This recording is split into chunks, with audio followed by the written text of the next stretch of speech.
Shugaban ƙasar Najeriya Bola Ahmed Tinubu ya biya ma dukkanin wani Kirista da yake da niyyar zuwa aikin ibada ƙasar Isra'ila da Jordan rabin kuɗin kujerar jirgi. Shugaban hukumar jigilar maniyatan aikin na Kirista wato Bishop Stephen Adebite ya bayyana cewa shugaban ƙasar Najeriya ya biya ma dukkanin wani Kirista da yake da niyyar zuwa aikin ibada ƙasar ta Isra'ila da Jordan rabin kuɗaɗen jirgin. Muna ɗauki da ƙarin bayani dangane da wannan rahoto.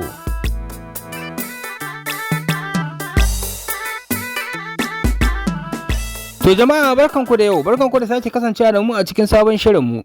Idan yau ne ka fara zuwa wannan tashar tamu, to kar ka manta, ka daure, ka yi mana subscribing domin yana ƙarfafa mana gwiwa mu ci gaba da kawo muku labaran gaskiya da gaskiya daga nan Farko TV.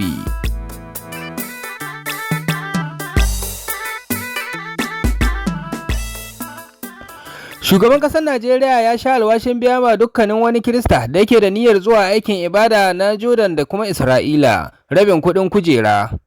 Shugaban jigilar maniyatan zuwa aikin ibada na Kiristoci Bishop Stephen Adebite ya bayyana cewa shugaban ƙasar Najeriya zai biya ma dukkanin wani maniyacin aikin ibada na Kiristan rabin kuɗin jirgi domin ya samu sauƙin zuwa aikin ibadan nasa a ƙasar Isra'ila da kuma Jordan. Shugaban na jigilar Kiristocin da ke son zuwa aikin ibada Bishop Stephen Adebite ya bayyana cewa duk wani tsaiko da ya hana a yi aikin ibadar sakamakon yakin da ya barke tsakanin ƙasar Iran da kuma ƙasar ta Isra'ila yanzu ya zo ƙarshe.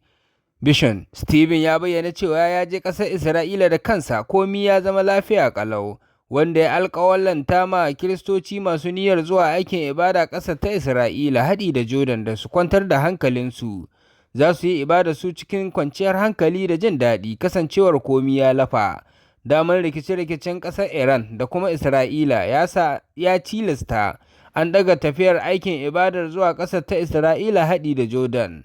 Amma Bishop Stephen Adebite ya bayyana cewa yanzu komi ya zama daidai, inda ma ya kira da dukkanin Kiristocin da suke da niyyar zuwa aikin ibada na ƙasar Isra'ila da Jordan ɗin da su zama cikin shiri domin za a fara jigilarsu nan ba da jimawa ba.